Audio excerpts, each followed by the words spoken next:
We may be witnessing a critical shift in how we think about Iran's nuclear program. In a new article published in Real Clear Defense, my guest argues that Iran's more immediate path to a bomb may not be uranium at all, but plutonium. I'm Leila Bazi, MBN Editor-in-Chief, and this is a conversation I wanted to have with Henry Sokolsky, Executive Director of the Non-Proliferation Policy Education Center, former Pentagon official for nuclear policy, and someone who has been at the center of the non-proliferation debate for decades, and the author of the article I just referred to. Henry, great to have you. Good to be with you. Let me start here. Everyone is focused on Iran's uranium program, but you, in your article today, you argue we may be looking in the wrong place. Are we looking at the wrong place? No, I surely don't want to be misunderstood. Uranium is a perfectly decent material, which if properly enriched, turned into metal and machined, can make a bomb core and set off, several kilotons up to any number of other things as an explosive. So, it would be churlish to say, oh, well, that's not of any importance. But what I cannot understand, and I tried to point out in the article, is while there are canisters of gas called uranium hexafluoride that can be converted into ceramics or oxides, which then can be converted into metal, which then can be machined into a core, those are a lot of steps. Getting to the material is going to be very difficult, according to many experts. It's buried. There could be decoys. We are fascinated with making sure that material doesn't get turned into bombs. And it would, according to some estimates, be equivalent to, 10 bombs, somewhere in that neighborhood.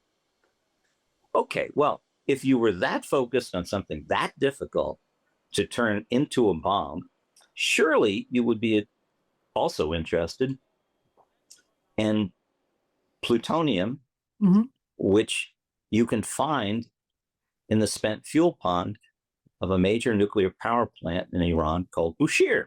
Boucher, yeah. The Russians who have helped finish the plant and operated it an awful lot. I think there were a lot of Russians at the site for many decades. Building it and operating it. Well, they tell you, in all honesty, well, there's 210 tons of spent fuel there. It's sitting there. That's equivalent to about enough kilograms. Well, how should I put it? In that spent fuel are a lot of things. One of the elements, about 1% of it, is plutonium that can be used to make bombs.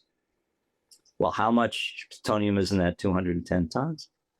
Roughly enough plutonium to make not about 10 bombs, but 200. Wow. It's a bigger number. Now, there are many steps. You have to take the material out of the building that it's stored in a wet pond. You have to take it out of the pond. You have to crack the thing, the fuel rod open because it's clad in, metallic zirconium. Then you have to chemically strip out the plutonium, and there are a number of processes for that.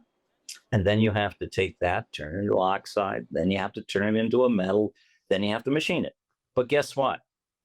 The distance in technical difficulty and time between where that plutonium is in the spent fuel pond and where the uranium hexafluoride gas is buried underneath the rubble of places like Fordo and Natanz is about the same. It's not that different. Not only that, but the uncertainty about whether they have facilities to do all of this is about as great in both cases.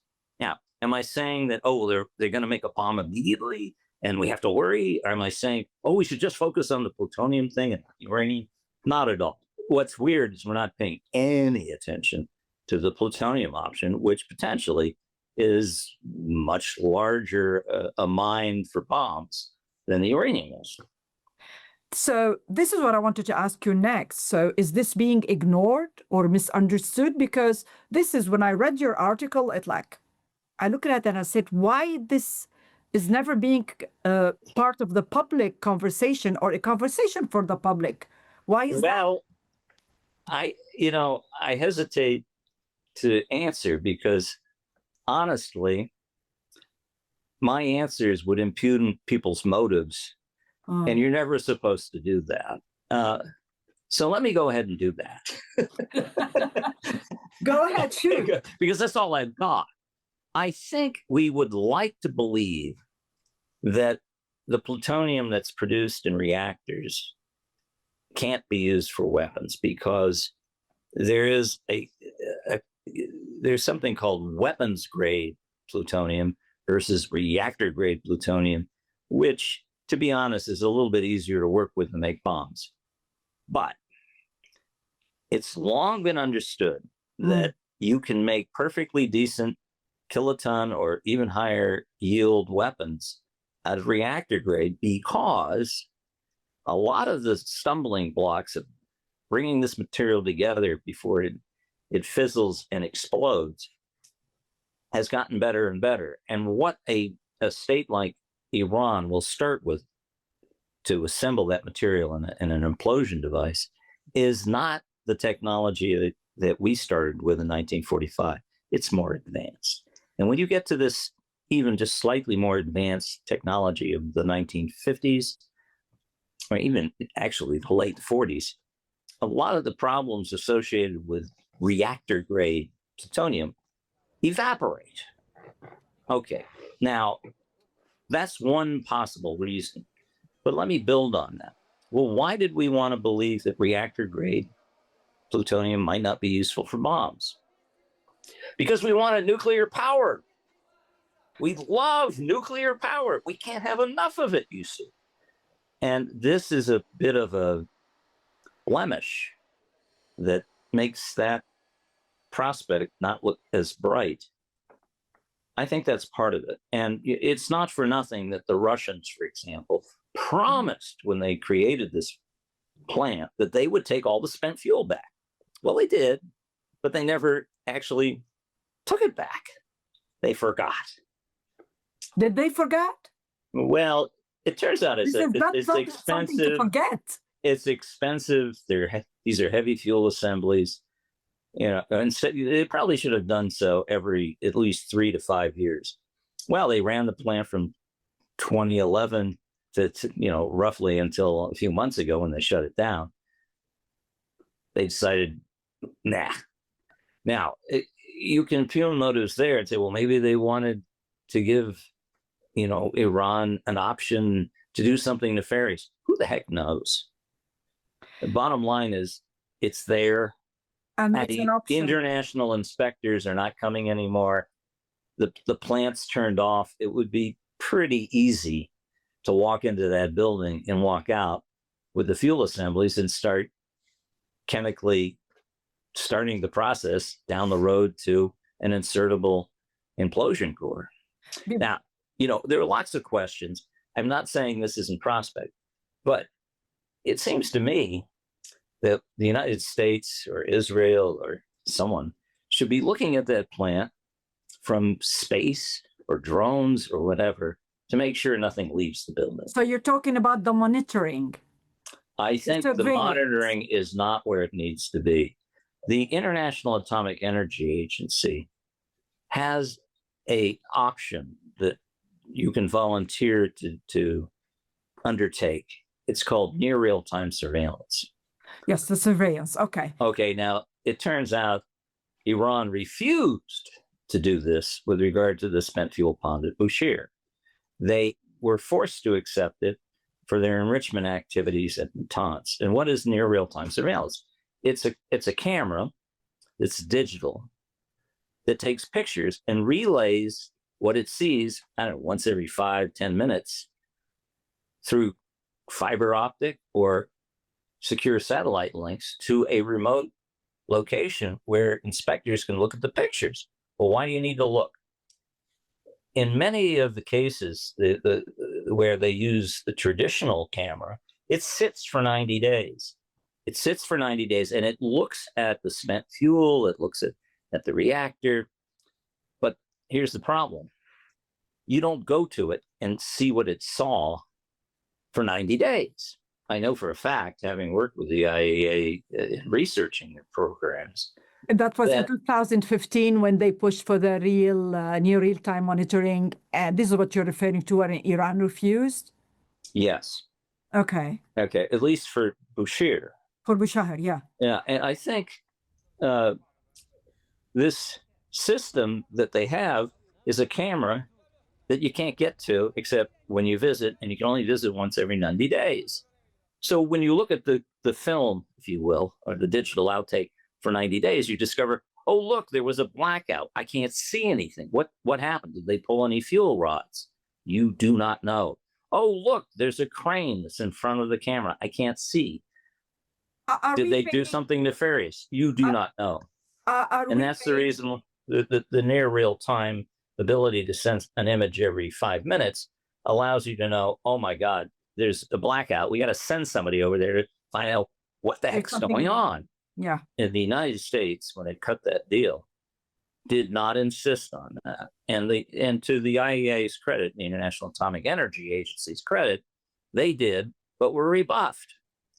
I would say from here on out, we need to stop being so accommodating. That was a strategic mistake from our end. In the US, we did not pursue that. We were accommodating. And in a way, we are paying the price now for it. Well, you know, if you don't know that you're paying the price, I guess you don't pay the price. But we're certainly increased our risk budget by not nailing that down. Now, I actually had a pretty senior congressman briefed, and he went and briefed President Obama. He went in one ear, nothing happened.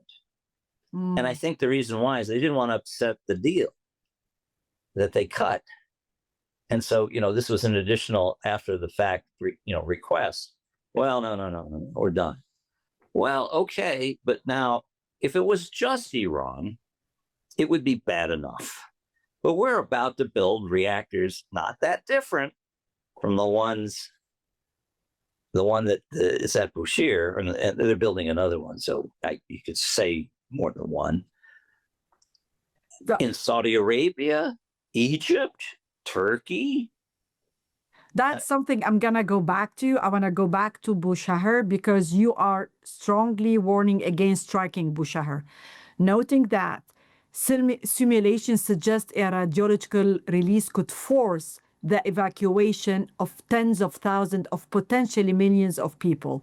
Why would that be such a dangerous miscalculation? Are we talking about a potential radiological disaster if that facility was hit?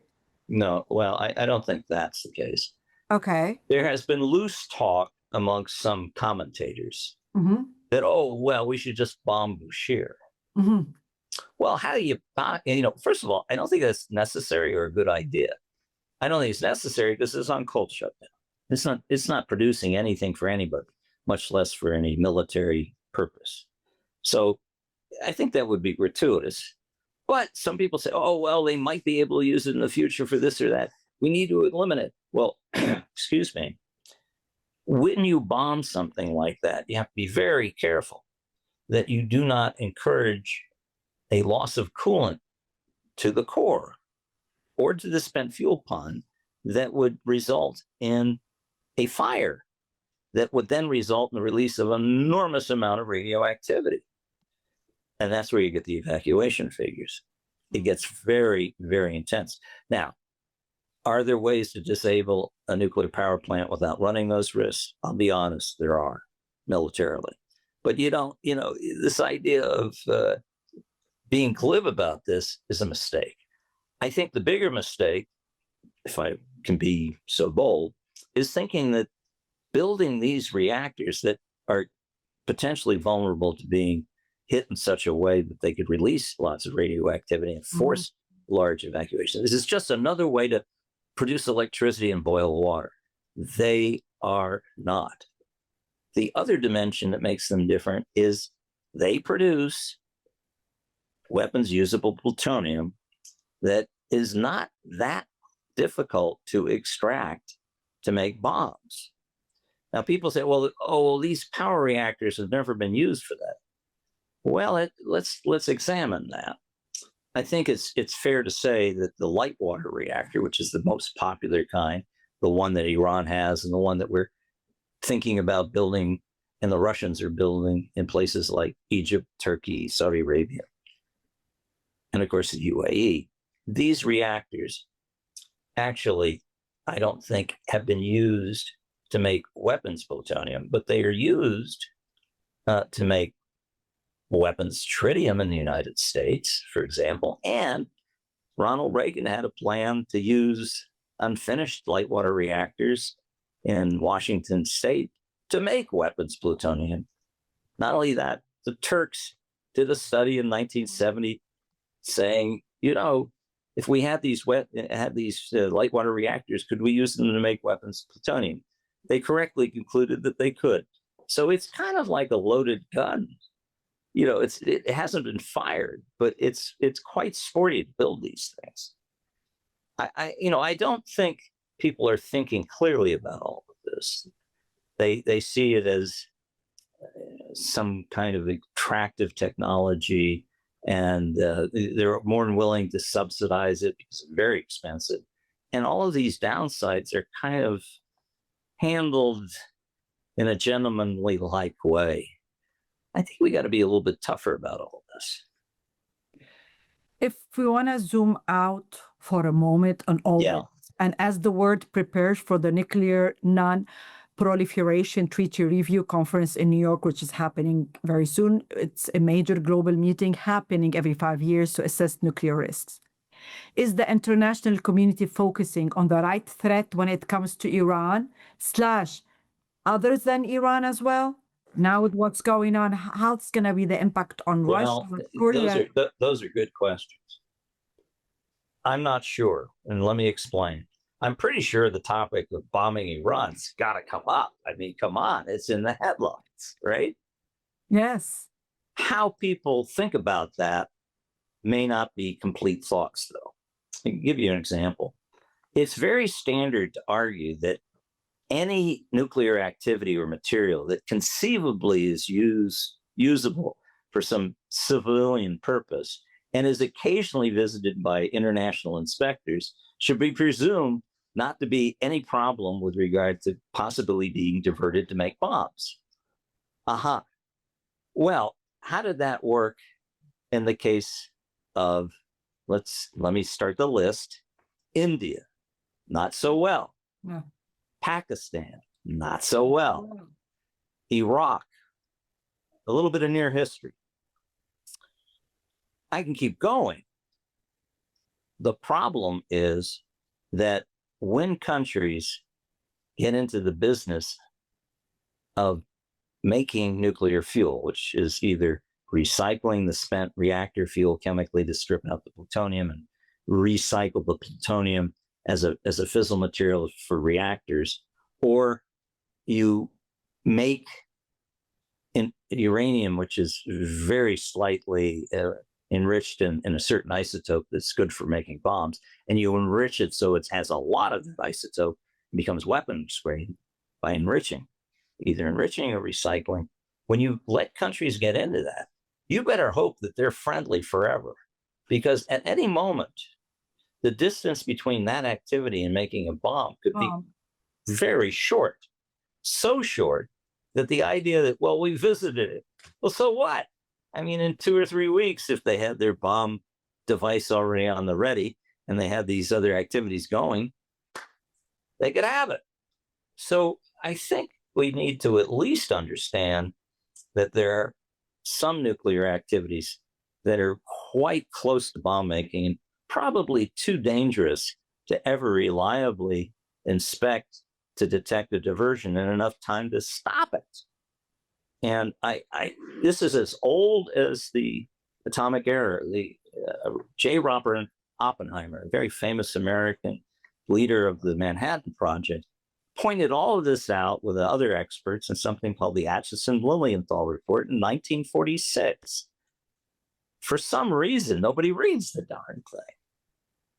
It is actually correct. I mean, there are a number of things in that report that are mildly breathless, and I wouldn't recommend believing it all.